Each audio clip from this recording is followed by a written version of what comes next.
It's episode 12 of the Improv London podcast with this week's guest, Emily Murphy. This ain't gonna be easy. Some balls moving around.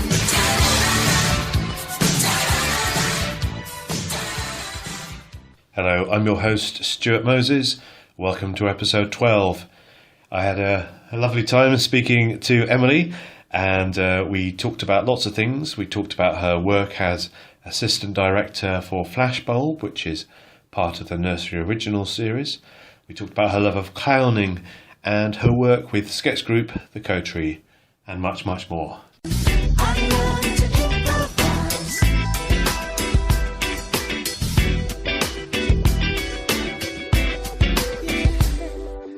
We started already, hello. This is the bit about the gold. This is what I always say. No, because you're going to get me in trouble, because I'm not supposed to say where I am. No, there is a small overlap of people. Yes. Well, actually, it's only you, isn't it, that know about my job and my improv. Yes. And... Well, we're not saying where we are. Okay, where are we? Ooh, I don't know. We're not going to say. Okay, fine. What did you just say? Did I? Or did I not in words? I don't think you did. I think it's fine. Okay. We'll keep it. Words are the way to communicate on podcasts. Well, yes, it is primarily. Unlike improv, where words are sometimes a distraction and cause confusion. So true. On the podcast, they're really rather essential.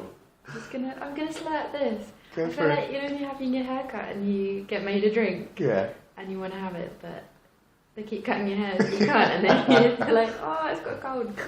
I have to say, I don't really have my hair cut at places where I get served drinks. Do you not? No. That's a prerequisite for me. Yeah. I used to go to this place just because they give you a champagne cocktail and a hair massage. Yeah. Champagne cocktail? Yeah. Yes, I did. And there's dogs. And there's dogs? Yeah, but... Why is this amazing place that you get your hair cut at? What's it called? It's in Spitalfields. Something and somethings. I don't know, I can't afford it anymore. Like... Brummy and Brummy, I can't remember what it's called. I don't think that's what it's called. Well, they're not sponsoring the podcast, so they don't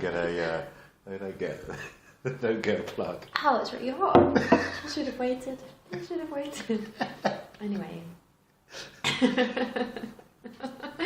Oh, what are we doing then? Well, I'm here to ask you, Emily Murphy, the tough questions. Okay. I just want you to know that I can't remember anything that I've ever done apart from last night and this week. Right. That's true. But I'll try. Well, what were you doing last night then? I'm glad you asked. I was rehearsing for one of the Nursery original shows, which I'm assistant directing, I'm not in, called Flashbulb. And it's going to be performed on the 6th, the 12th, the 19th and the 27th of February 2016. Nice. And it's really exciting because there's an amazing cast, and the director is Dickins, and we've got this really cool concept for using vintage and found photography as the inspiration for improv. And I think we're just at the point now where we're getting really good scenes out of it. Because I think at first, it almost gives you too much. Like, as an improviser, you're not used to working from a visual thing. Because often the suggestions are just a word, so you've got quite a lot of leeway to go in whatever direction you want. Suddenly, you've kind of got this whole world for you. And, I think sometimes people are actually feeling a bit restricted by it. But I think now we've kind of cracked the format and worked out how to make the photograph be an invisible thing within the world of the scene. Yeah, do you want to explain how the format works?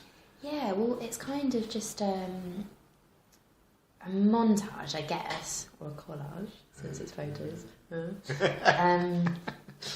But very loosely following a Herald sort of structure, because Max was quite keen from the start that he wanted something that felt satisfying to watch as a show, and I think there's a reason that people go back to the Herald, that it does kind of have a bit of a payoff. All the reincorporations and the storylines and worlds coming together are quite satisfying, I think, for performers and audience alike. So this basically takes place in the mind of an archivist. So Max is actually going to be playing this character, and he's collected a lot of random photographs of people that he doesn't know, and he sits in his attic being weird. So this is the character. This is why I'm just checking. As not using this as an excuse to get lots of pictures of people he doesn't know. But it's all right. I'm in an improv show. Yeah. It's a character I'm playing. It's not the real me. Creepy. So all the scenes are basically what takes place in his imagination. But because of that, I think it's quite cool that it means that the characters can meet, because it's almost dreamlike. You know, you have dreams and people start to morph into other people, and people from different parts of your life are in the wrong place. That starts to happen a bit, so that's quite exciting. Because when I got on board, I was really insistent that I wanted the photographs to be able to transport us to different times and locations, and that was quite tricky in any other framing device. We were like, are they all in the same family? How do we justify having these really different photographs all in one show together and make them have anything to do with each other? And this was just quite a nice way to connect them without forcing that too much. So, yeah. Sounds good. And this is the first time you've assistant directed Yeah, it is, yeah. I performed in the first of the Nursery original shows called A Motion Play, which was directed by Chris Mead back in October. Friend of the show. Friend of the show.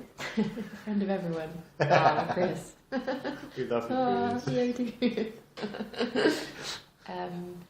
So that was a really good learning experience as well. It's definitely feeding into the notes I'm kind of giving now. What sort of notes are you giving now? I've noticed that it's so much easier to be a director than a performer. With improv, anyway. I don't want to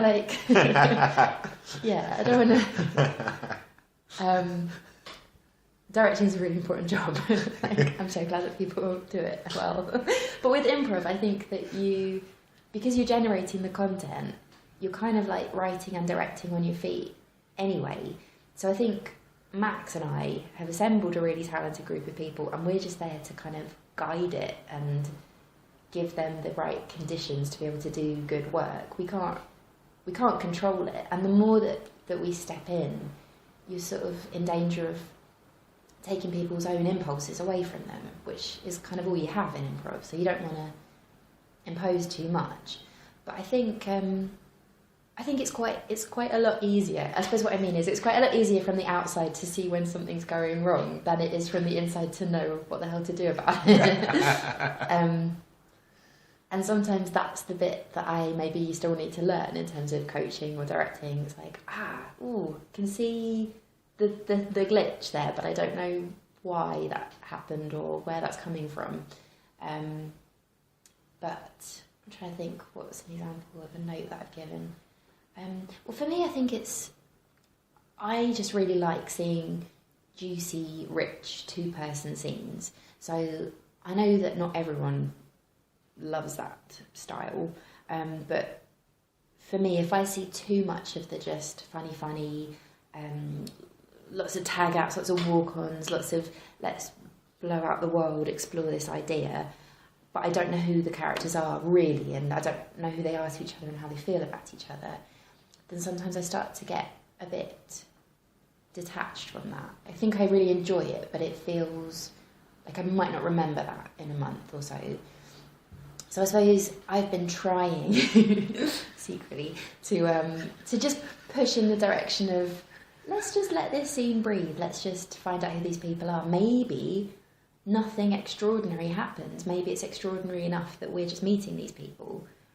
And I mean, there was a lovely scene that a couple of people did the other day where it was just a really happy couple. They're quite this old couple in a field with some apples in a basket, and they were just laughing, and they were just having such a lovely time, and it was so contagious. And nothing really happened. They're just laughing about apples, but that's enough for me. You like your improv simple. Yeah, and fruit-based, yeah. Yeah, pretty much. I'm like, I know what this is. Happy apples. Woo! Yeah, I think I just get lost easily as well, so it works for my brain. Yeah.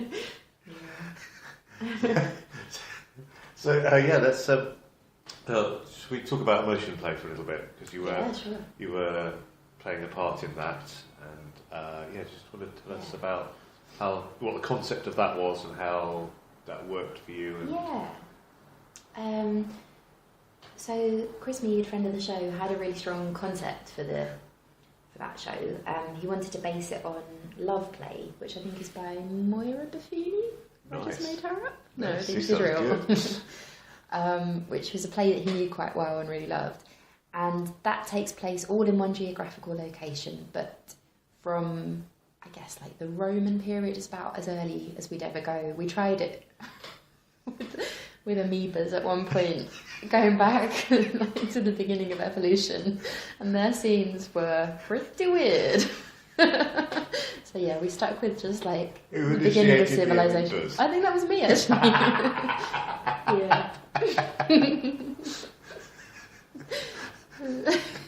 How would one portray an amoeba?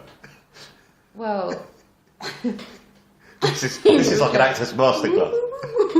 I don't know. Yeah, it was kind of blobby, and I don't know if it spoke. Probably not. That would be weird. That would be silly. Anyway, so we started with. Sorry, guys. I want to stick with the amoebas for a second. Yeah. So you initiated an amoeba. I just wanted to see how far back we could go. So you walked onto the stage. I didn't walk. No, It was no, an that amoeba. And then blobbed. You blobbed onto the stage. Yeah. And went. That was very good. Yeah. It was pretty much like that. Yeah. And then, did someone instantly leap up and support you? Yes. Good. Yeah. I think it ended quite quickly though. We had a lot of history to get through since we'd established that as the beginning. So for the purposes of the show and based on the play, it was more practical to start with the beginning of sort of civilization as we'd recognise it, I guess. So all the scenes take place in one geographical location, but from that time to the present day, and possibly beyond. That was always a possibility. I don't know if we ended up doing it in shows, but we definitely did it in rehearsals. How far into the future did you go? The whole human race had degenerated back into amoebas. No, we never got that far. I think it was like a bit, apocalyptic. All right. So that was quite cool. So for that, there were various things going on. Chris was really clear on the style of improv that he wanted. He wanted it to be a bit more theatrical. Am I close enough? It's good. Okay. A bit more theatrical than maybe the typical improv show that's about. So not to be afraid, I guess, of exploring a range of emotions. Definitely with the intention of still being funny, or the hope, but not being afraid to make it quite sad or a bit, whatever that emotion is. Let's explore that emotion. What's that emotion? Blimey, is that? Is that a genre in which you work often? No. I can't think of an example of it now. I'll aim for it. That's not your default. You'll aim for it, but you don't often. My default. Yeah, that's the reaction I hope to have from audiences. Whatever I'm doing. So to not be afraid to get a bit more dramatic, I guess. And that was really all about having a feeling about the other character, really digging deep into what that relationship was, which was really cool, especially with that group of people. It was so much fun to do, and comes quite naturally to me, I think, compared with some other ways into improv. So there was that to think about, but there was also, by the way, the whole history of the British Isles. Turns out there were a few gaps in my knowledge, but not just in mine. But in school, I don't think you get taught. You get taught the Tudors. That's a big thing. Yeah. And then the World Wars, the Victorians. Yeah. I didn't really know anything about the 18th century. And also, how do you signify that to your scene partner without being like, oh, hey, witchy, who's going to burn at the stake? Like, how do you not... Because it was really important to get out, not the where, because the where was meant to be the same where, but the who and the what, quickly, so that we can enjoy all that deep relationship stuff. Yes. That's pretty challenging though, because you've got all those things that you feel like you've got to remember, and if it's wrong, like, is that embarrassing? Will somebody be, judging you? They'll pick you up on your lack of history. Yeah. Yes. I think your education of history was incomplete. Please remove yourself from the stage immediately. Or it's like really clear in your mind. You're like, I've said I've got a rough, so we're fine. And then you realise that applies to like 200 years or something. Or there was a lot of vagueness to begin with that we needed to just get around, and I'm terrible for vagueness. And then there was the whole challenge and joy of exploring the same where throughout time. That was really fun to do, because we also had these wooden blocks that were part of a new set that had been created, so we could physically change the space, the playing space. We tried not to change it too much each time, but we were meant to kind of refer to things that might have been left in the past from another scene for us. So, like, a classic example is somebody, scratching their name into a tree, and then someone else finds it a few hundred years later, or referring back to something that's now a burial ground, or so there's like these layers of history, and you're literally like standing on the ruins of someone else's scene, so it's quite like, ooh, that's is that the same noise, or is that a different one? Yeah, that was different, isn't it? Yeah, they're both good, but Yeah. they're just different. Yeah. The second one's more of a shiver up the spine of kind of like... Yes, chillingly beautiful. Yes, chillingly beautiful. Is that what you aim for? Yeah, I want that to be on a poster of my face. No. She's both beautiful and chilling. Yeah. My two favourite things in a woman.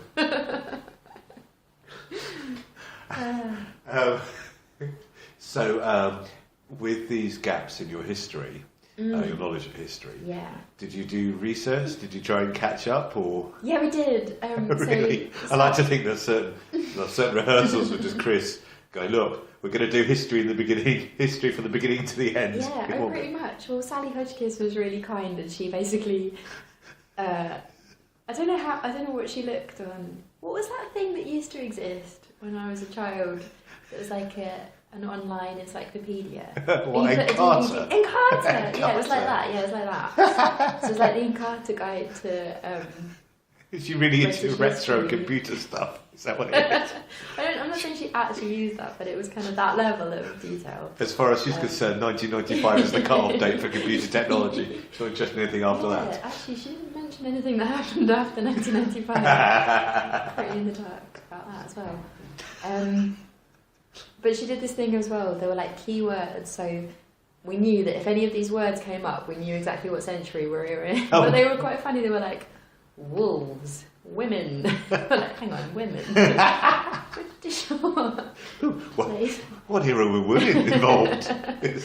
1600s. Really? You don't hear from them after that. No, they go a bit quiet. Actually, that was another thing we found, that because of a more naturalistic playing style, we decided it made sense to play our own genders, which is something that you're not normally restricted by in improv. It was quite interesting, but especially because of the historical settings, you go, oh, women, what were you up to in this time? It doesn't say much about you. You just, at home, like making the home and looking after domestic life. You realise that the historical roles kind of might restrict what you can actually do in terms of choices to be accurate. Yes. I guess we could play against that as well, but I think we were going for something that was trying to be quite naturalistic, rather than rewriting history and making doing it better. anachronism. I mean, that happened accidentally as well. Yeah. Brilliant. So, let's rewind the clock and find out.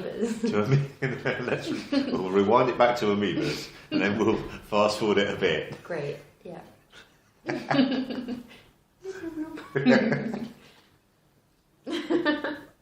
I really want to do one of these when someone's just in character for the whole time. I don't know about the amoeba episode. Just one for really big fans. So, yes, how did you discover improv? How did you enter the world of the performing arts?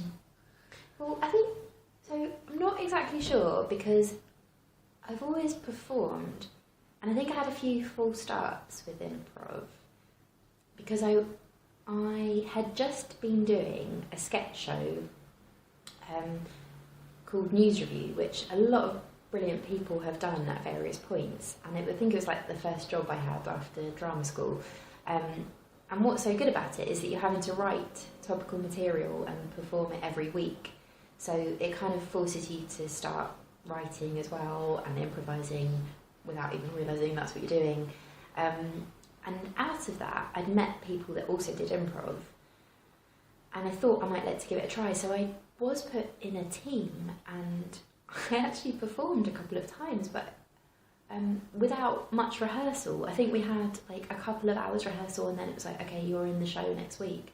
And I remember just being so terrified, and it was short form, because I just didn't know what I was doing. It was the only improv experience I'd ever had. I hadn't had any training in it.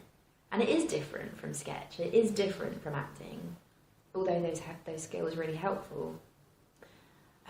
So I don't think it was the best way to start, because it was so going into the deep end that it actually put me off it for a few years, because of course I was rubbish, because I didn't know what I was doing, and I was very afraid.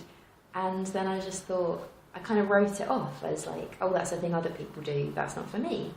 And then I think it was only years later that I kind of became aware that people were doing other styles, and that it wasn't just these games, that a thing called long form existed. And I mean, in the interim I'd been acting and performing, and I kind of like started in comedy and weirdly moved away from it. I think because I didn't value the fact that I found it quite easy. Right. Well, I know it's a weird thing, but I think it's quite common. It's like, oh, that, like, yeah, everyone can do comedy. I want to do Shakespeare. And then I realised I wasn't that good at Shakespeare, and actually not everyone can do comedy. And I was like, no. I should stay with that. And it's when you realise that if you have a natural inclination to something, that's actually a good thing. Yes. You should pursue that. Yes.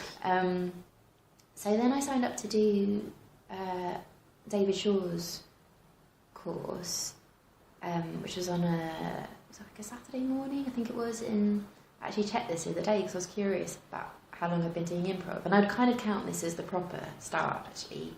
That was in 2012, and that I remember being like my favourite part of the week, but also I would get so nervous before classes. I'd be like my heart would be thumping. You know, I'd have to always go to the toilet downstairs beforehand to just kind of psych myself up, and my heart would be thumping. And I think that again was quite challenging, because it was the first proper improv training I'd had, and we were learning a form at the same time. So we were learning the Herald. And so I thought, oh, maybe I just need to do some other styles as well, or get some other teaching at the same time. So I guess something a bit looser that wasn't focused on a particular discipline. So I started going to Hoopla drop-ins as well, and that was just amazing. And again, I was like, I've been putting it off for years. Why didn't I start this sooner? This is brilliant. It was just the most fun. I couldn't believe how free it was, and that you just overcome something that normally stands in your way. And I think Steve is so brilliant at being encouraging and creating that safe atmosphere. Even with a drop-in, he'd always, say at the beginning, this is your team for the night and everything, and you've got to look out for each other. So you just feel safe to take like massive risks, actually. And the bigger the risk, I think the bigger the payoff sometimes. So, yeah, it was brilliant. And then out of that, I don't think anything happened immediately in terms of improv, but it was like it had kind of reawakened something, because I've been getting a bit disillusioned with acting.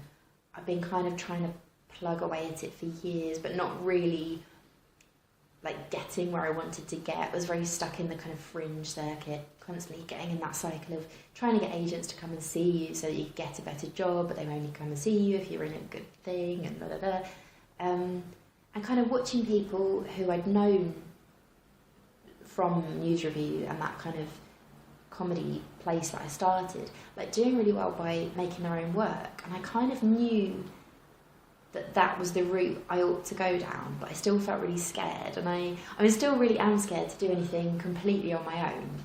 But then when I discovered improv, I just thought, oh my God, it's great because you've got a team, you've got buddies on stage with you, so you're not on your own.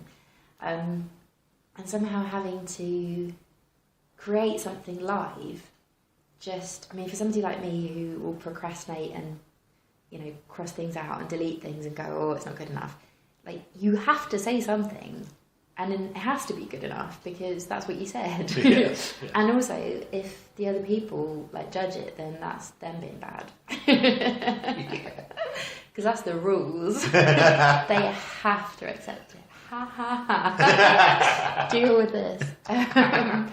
So yeah, making it someone else's problem. So for me, it was just like, oh my goodness. And then I suppose I was gradually becoming aware of the kind of community around it, and kind of feeling like maybe this is something I can join in with. Maybe, because to use the improv stage as a metaphor, I think it is. I felt like I've been standing on the sidelines for a long time, or the back line or whatever, kind of watching other people have fun, and kind of knowing that I would be having fun if I stepped forward, but just not quite taking that leap, just not being able to somehow.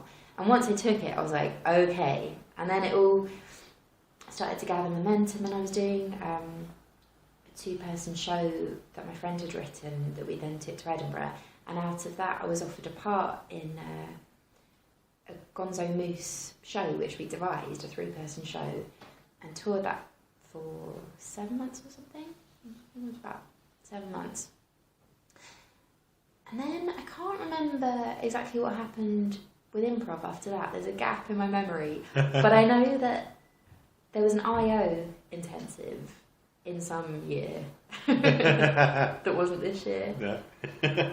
That wasn't 2012. These are the only 2 years that you can remember if things happen. I told you, I'm not good with history. And, Let's get the Carter out. So I signed up to do that months and months in advance. And the same night, the night of the first day of that rehearsal, I had an audition for what became The Science of Living Things, which Chris Mead, friend of the show, then coached. Hooray! And that was that was the proper improv education. I feel like that was the acceleration, because I feel like classes teach you a lot, but it's being in a team that is when you really learn. Yes. Because you're doing shows. Yes. And I think Launchpad was our first show. I love Launchpads. I think they're so brilliant. good. Yes, they are good. Because you get to see such a mix of shows in varying states of development with, people with varying states of experience, and all different formats. But also they just kind of capture the spirit of we're just going to try. Yeah. It's not ready, we're not ready, but we're just going to do it for 15 minutes. Yeah. You touched on the sort of improv that you prefer. I'd like to talk about your style, as in, what is it that makes Emily? I don't know. Oh God, I don't know. Well, I would suggest it's character and its relationship, and when I watched you perform, it really feels like you're not just doing a funny voice and a funny walk, but you are inhabiting the character, and it feels like someone that's actually properly, written. Or, Aw. not if- but it seems like someone. This could be in a character from a play or something like that, rather than just somebody Oh, going. wow. Ooh. Thank you. Oh, that's really nice. Yeah, I do love doing characters, and that's definitely my way into improvising, I think. I've been thinking about this recently because I know that there's probably an element of hiding behind it because, you know, I am introverted and I wouldn't naturally get up on stage and be myself. Like, I'd much rather do that as somebody else. But I'm just fascinated with taking on other people. I generally approach them through changing my voice, I guess. And I just feel like if you hold yourself differently, if you speak differently, then you think differently. So I just enjoy the feeling of saying things that Emily Murphy wouldn't say and seeing what happens. But no, I mean, in terms of styles, oh God, I've been really confused about this many times. And I think part of it is trying to do too many different styles all at once. Right. I've heard this, that you should kind of like do one for a while and then like play that out and then maybe consider going down a different route. Because there was one point when I was in a Harold team that was quite gamey and quite, you know, you lay out the premise and then you heighten and you explore. And I was also doing short form games with a house band, Hoopla, and I was doing a motion play. Was I doing something else? I feel like I was doing one other thing that was like completely different as well. And I suppose it's just like your brain can only hold so much, or mine can anyway, and especially when you're getting feedback on what's good. Yes. And you're thinking, but those two things contradict one another. I don't know what's right. I don't know what's good. Yeah, I mean, I think there's room for it all, and I'm really excited that it's being talked about now, because I think it shows the health of the scene in London, that there are so many different styles emerging. And I think not everyone agrees that there are really different styles, and I find that confusing. So I'm like, no, to me they definitely are. There's definitely different approaches. But I still feel like if you saw the best performers from UCB and the best performers from IO and the best performers from Second City and, you know, various people from, you know, Keith Johnston, like theatre sports and stuff, they'd all be able to play together and it would be an amazing show. I think it's just slightly different emphasis, maybe. Is it not the people, all of them are something about feeding an elephant, and it's all an What? elephant. Have you not Feeding heard an that? elephant? So there's like 6 people, and they're all one Or reaching- feeding an elephant, did you say? feeling it. Or feeding So it. sort of touching an elephant, and it's like, Oh. oh, this is a trunk or whatever, and this is a leg, and this is an ear, but actually, it's all the same elephant. I didn't make that up. I How just does the elephant remembered it. feel? I didn't make that up. I just remembered it really badly. No, it makes sense. I don't know. Is it all the same? It's all basically the same. It's all basically the same. But I think people just do have preferences, don't they? I think some people... Okay, so I was thinking about this the other day, and I think some people like funny. Just funny. And that is fair enough. I think I like different flavours of funny. I think I like sad funny, ooh, funny, dark funny, not funny. I find that really easy. Not funny, you mean? Yeah. I don't know. I just like a varied palette, I Right. guess. But then I also think, is it my preference or is it just what I'm good at? And are those the same things? Because sometimes I feel like my brain doesn't work quickly enough to do the kind of, here's the premise, I've got a great idea for a tag, and you know, heightening the game and things. I can kind of see it, and I'm like, I feel like it's this tennis match happening over my head. I'm like, I can just about make it out, but I don't know how to join it. Oh, it's over. So yeah, I don't know. What's the question you've got to ask yourself? What's easy, or what feels right, or what do you do naturally? or what do you enjoy watching? All of those things. I don't know. Ask me more questions. Do you think having been to drama school has helped your improv? Well, I have really mixed feelings about the course that I did because it was a lot of yoga. There was a lot of yoga? Yeah, which, we paid a lot of money for. Did the teachers really want to teach yoga but could only get accepted to teach drama, and so they did a lot of yoga? Yeah, Wow. I think so. It was quite a weird course, but I think what it did give me was, because it was devised theatre, so we were actually improvising, but we were improvising as a way to generate material, rather than that as the product. But I think you had to be quite open-minded to be on a course like that, because sometimes it was terrible, the stuff you were doing. And there was stuff like, just find something in the room and respond to it with your voice. I remember just not being able to catch anyone's eye in case they started cracking up as well. But I'd found this plug socket, and I was kind of going like breathing at it and just thinking, what the hell? How did I get here? But there's a lot of stuff like that. And,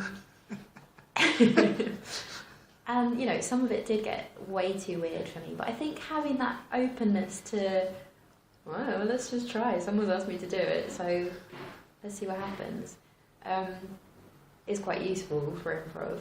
And just, trusting in the process sometimes, even when things feel uncomfortable, even when you'd rather die than carry on the scene you're in. Having that commitment that you've got to carry on, you can't let other people down.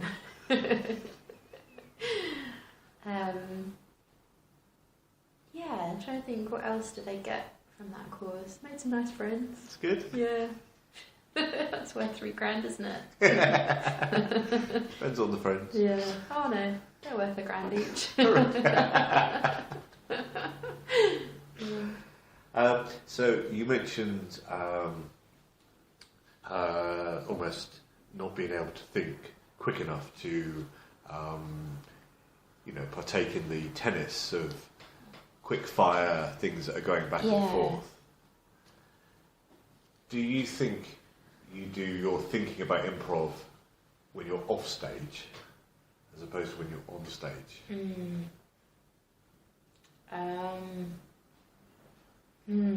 Because I know that you and I like to think about the improv that we've seen and the improv that we have done. Oh, yeah. I love reflecting. Yes, but not in the moment. Yeah, I do feel like it's a different mode of operating. But now being an outside eye, I feel like I can see the difference between people who are thinking their way through a show. And I don't think there's anything wrong with that. I'm quite jealous of them. I'm quite jealous as well, yeah. And they're going, I see, that's what's happening. Right, I know what will be a smart move here, da-da-da.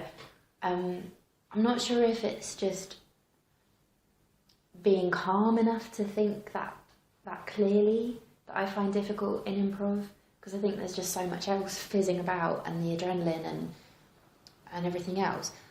But I also think it's not how I like to feel, and I don't feel like that part of my brain is necessarily the most interesting or the funniest. I'd rather go with my gut, and I'd rather go with an impulse. And I think sometimes what was really nice about being the Science of Living Things was because it was quite a loose format. You could kind of do anything, and I remember making some really weird offers sometimes, but just being supported, or someone just going with it. And I really like that feeling of just I want to do a weird thing. Because when else do you ever get to do that? And I don't want to have to know why or think about, think it through. Because I spend my whole life doing that. I think improv is the one place where I feel like I don't have to be right, and I don't have to be good, and it doesn't have to be correct. So if I feel, I suppose that's what freaks me out. If the game and the premise and everything becomes the most important thing, I'm worried that there's almost like a map of the perfect scene there, and I'm going to miss it. I'm going to miss those points. I'm not going to be good enough. Like, that's a way to measure myself against, and I do not need any help beating myself up. Thank you very much. So you can keep that tool. But if it's just more organic, then I feel like it's what those people created on that night together, and it had to be that way because it was that way. And I realise it's really difficult to talk about what you like without sounding like you're doing down the thing that isn't what you most like. So I'm really conscious of not wanting to do that, because I think it's amazing when people are good at it and they do it well. I just know the way it makes me feel is a bit thick. And I don't like feeling like that. Why do you beat yourself up? How do I beat myself up? Because I'm a terrible person. I don't know. I think I've been told that I'm really hard on myself,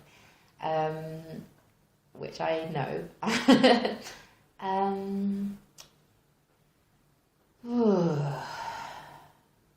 Why is a really hard question to answer. I don't know.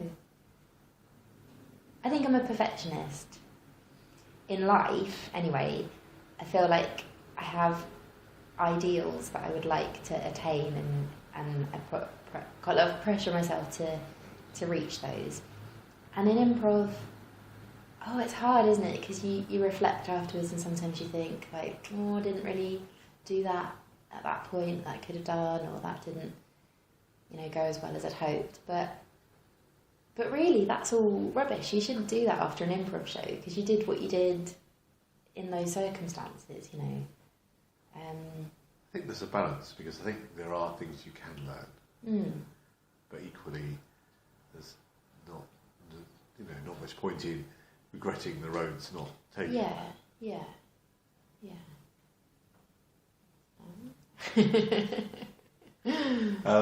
You also enjoy musical improv? Yeah, I do. Yeah, I'd like to do more of that, actually.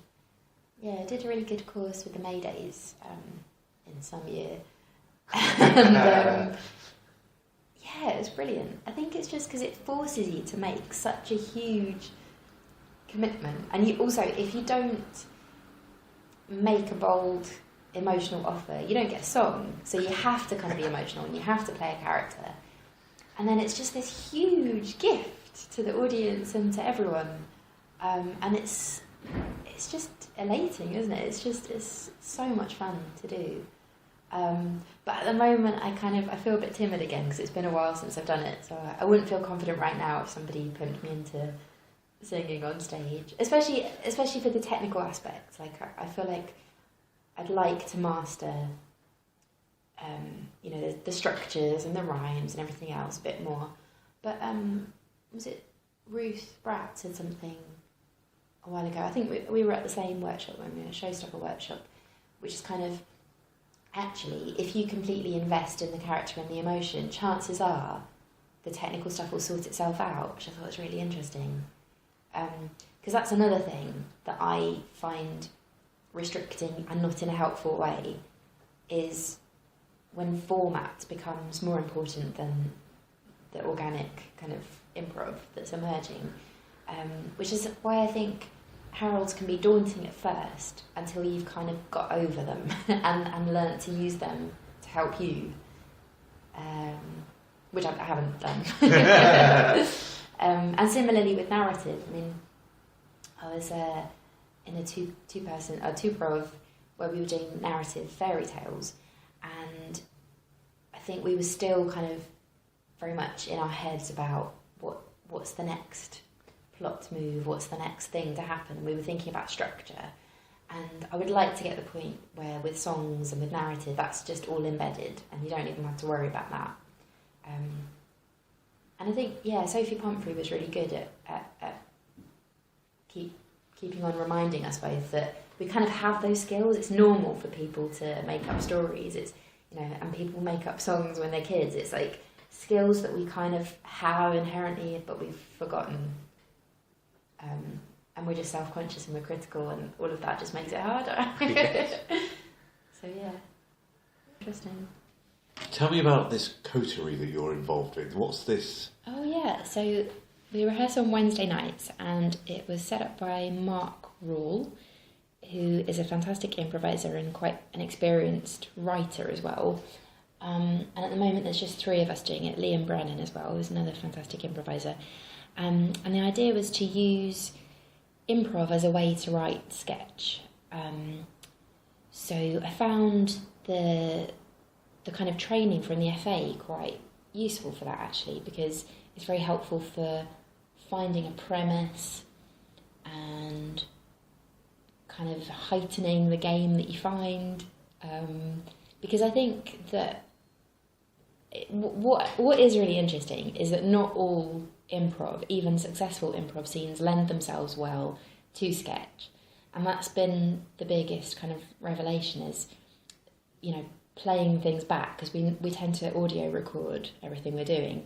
And things can be hilarious at the time, but then when you pick it over and go, well, what was the idea here? What was this really? And how can we repeat that and hone it and things? Sometimes it's just hilarious when your friend does a ridiculous voice. And yet, maybe there's an argument for writing a sketch that just allows them to do that hilarious voice. But what if someone's going to sub in for them one night and it doesn't work anymore? Yes. It still needs to be something that stands alone on paper that you could give to someone else and they'll say, oh yeah, there's jokes in this. Which is kind of new territory for me. But I'm really enjoying the process. It's really fascinating. In fact, the part that I probably most enjoy is the editing process, because I still find having a blank page quite daunting.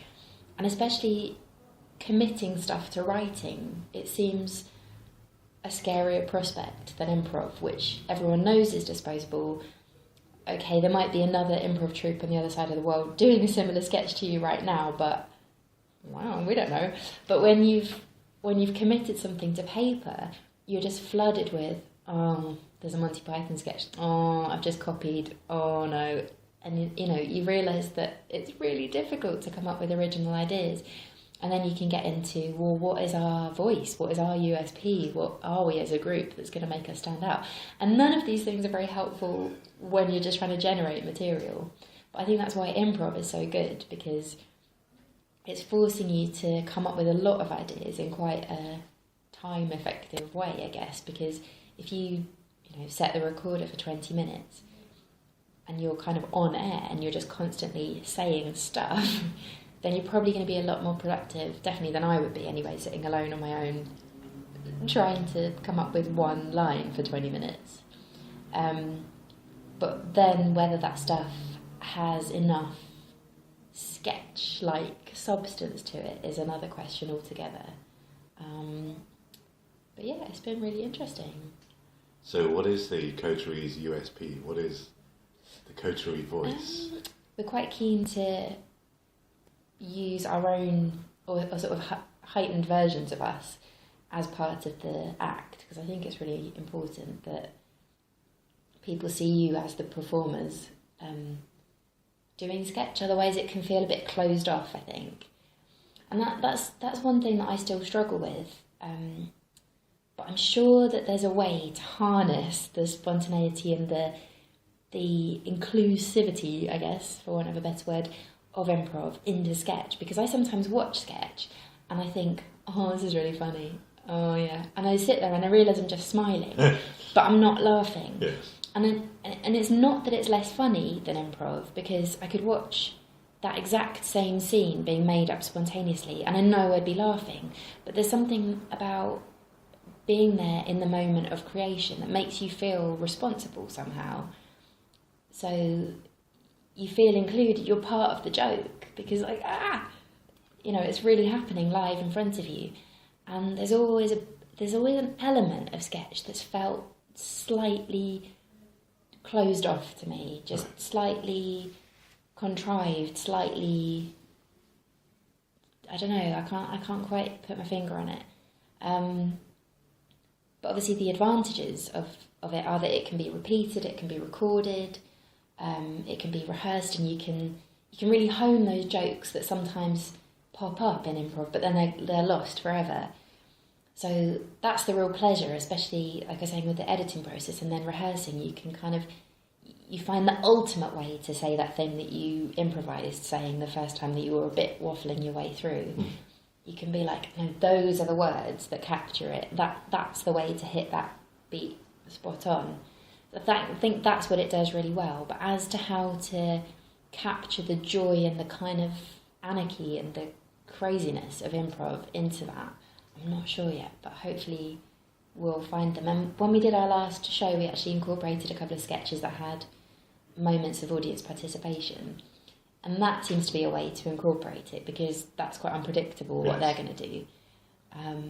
Which was scary, actually. It was scary being in one mode, but potentially going into the other, because you know what your lines are meant to be, kind of. But I think we've all worked with each other long enough, and we all know improv well enough, I think, that we could allow it to go quite off the rails and still bring it back. But there has to be a point to it being a sketch as well. You don't want it to go so off the rails that it becomes improv, because it's like, well, let's just do improv then. Yes. So, I don't know, there's an interesting relationship there that we haven't quite settled on, and I guess that's what's exciting. So I'm not sure what our USP will be. I think I don't know of many groups using improv to write sketch, and definitely not in their set as well, because I think that was the original idea, that we would use maybe premises and then improvise them, and maybe just have some straight up improv as part of the set as well. Maybe there are other groups doing that in the UK, but I'm not aware of them right now. But and did a bit of noise. That sounds great. Yeah. Great, yeah, great. That was great. That was me having a cough. I wasn't answering you in a character. Oh, you sounded like a jazz musician from the... That sounds great. I really love that stuff you say about sketch. I don't think this is going in. I'm so tired. Yes, brilliant. That sounds great. But you also have an interest in clowning. Yeah, I do. I wouldn't by any stretch call myself like an expert in this area at all. I've only done a few workshops. There's a lot of people out there with far more knowledge, but I really love it and I find it fascinating. I did a workshop with Mick, Barnfather, which I would really recommend to anyone that's involved in comedy. In fact, there were quite a few stand-ups doing it, and it's quite a painful process. But if you're going to have that painful process with anyone, I think Mick is the kindest teacher to guide you through it, because you kind of get broken down, because you realise that the things that you think make you funny do not, and you have to re-find it. So you do kind of get broken down and hopefully built up again by the end, although not everybody does. And there's way harsher teachers out there if you really want to get broken down. But it's kind of amazing because, yeah, you find yourself kind of pulling out your normal tricks, thinking, oh, this will go down well. And it's that those first moments when the whole audience is staring at you and not laughing. It's the most vulnerable, like, awful feeling, but at the same time, that's what the clown is supposed to feed off. Like, you're supposed to love being in the shit, and that's what drives you to try something. And they talk about it as it's like a baby that's crying, and you're like going, oh, what about this? What about, oh no, you don't like that. Okay, never mind. What about this? Oh, you like that? I'll keep doing that. It's you know, born out of a need to keep the audience happy. So it's a very direct relationship with the audience. So it's certainly not a closed off thing. And there's no way, you could never get too involved in what you're doing or too indulgent in that. It's for the audience, and if it's not funny, you're failing. There's no two ways about it. It's very black and white, and you get warnings, and that's like, you're rubbish, you're boring us, do something else. And if you ignore that, then you're just going to go and sit down. So it teaches you to be quite sensitive to, like, is this working? Are they pleased with me? And I don't think it's necessarily completely transferable to all performing situations, because it's a performance art of its own. But it's a fascinating training, and there's no way of faking it. Basically, I remember being terrified. I think I was one of the last people to go up in a certain exercise. We went up in pairs. And I'd watched everyone else kind of have their moment. But there's although you can learn from watching other people, it isn't necessarily going to be anything to do with what your experience is, because the whole thing is, the way Mick teaches it anyway, is that it's finding your joy to be funny in front of an audience. It's a very individual thing, so he doesn't teach like a certain style of clowning.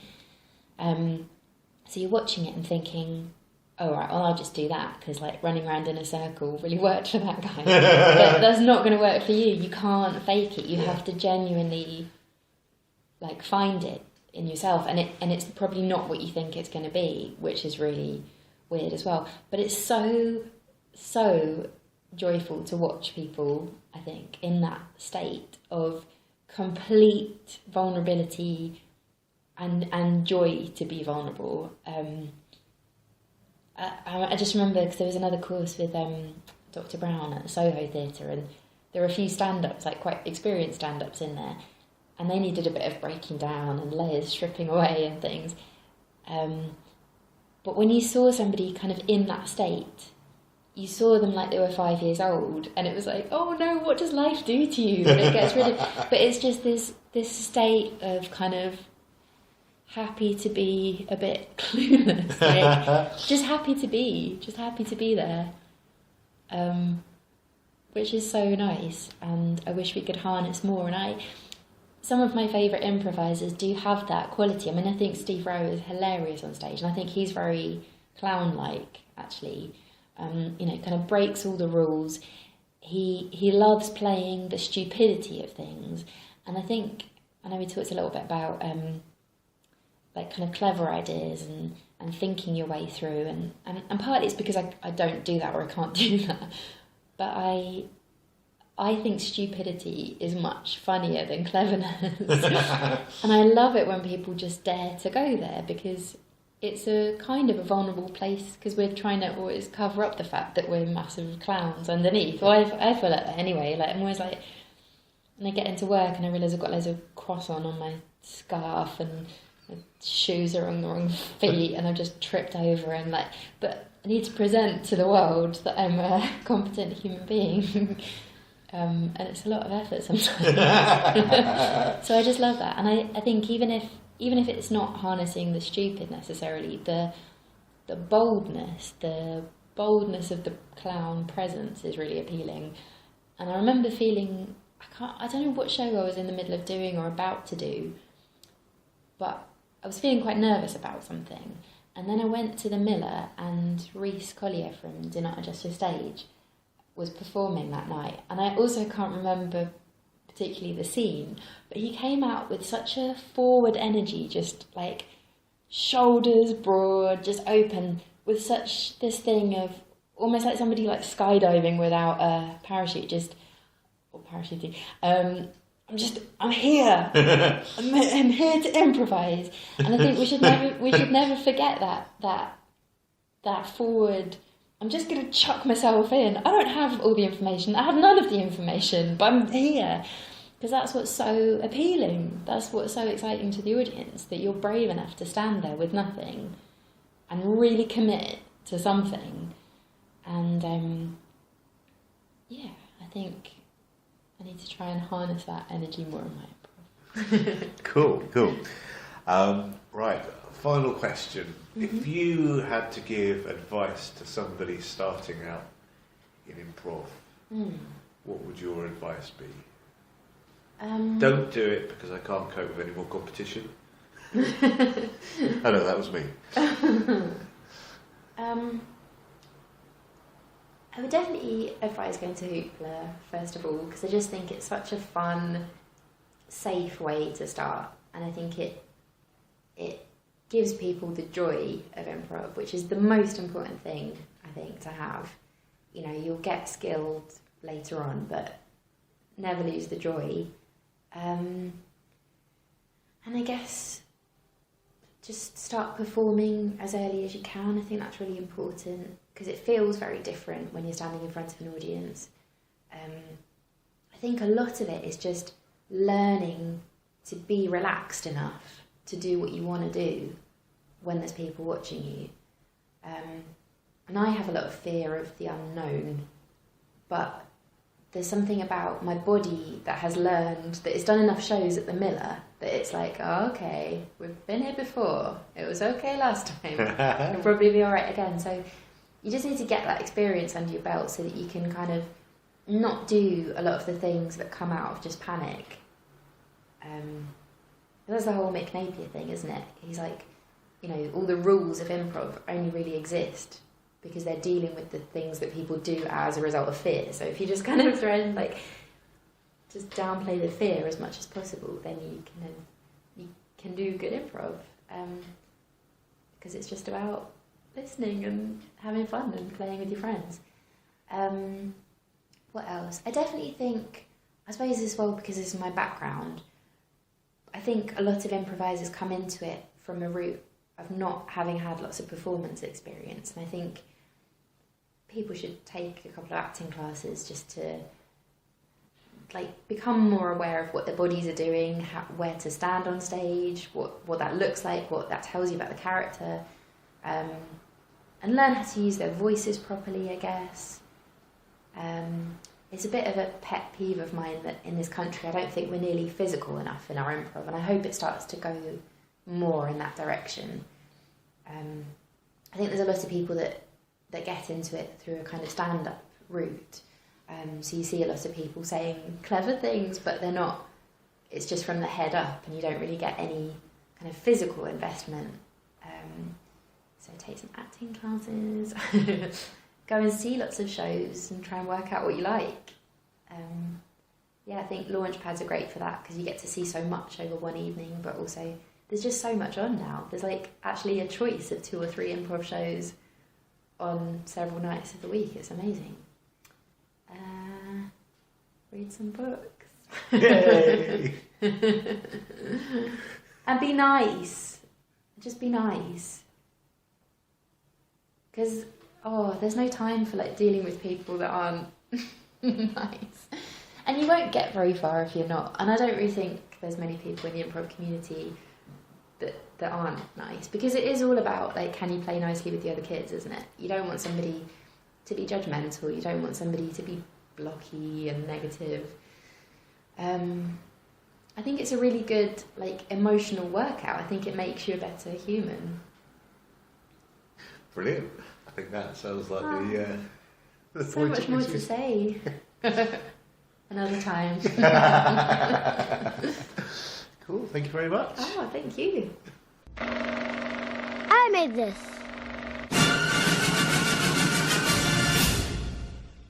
It's call to action time. Please follow the podcast on Twitter. The address is @ImprovLondon. That's improv!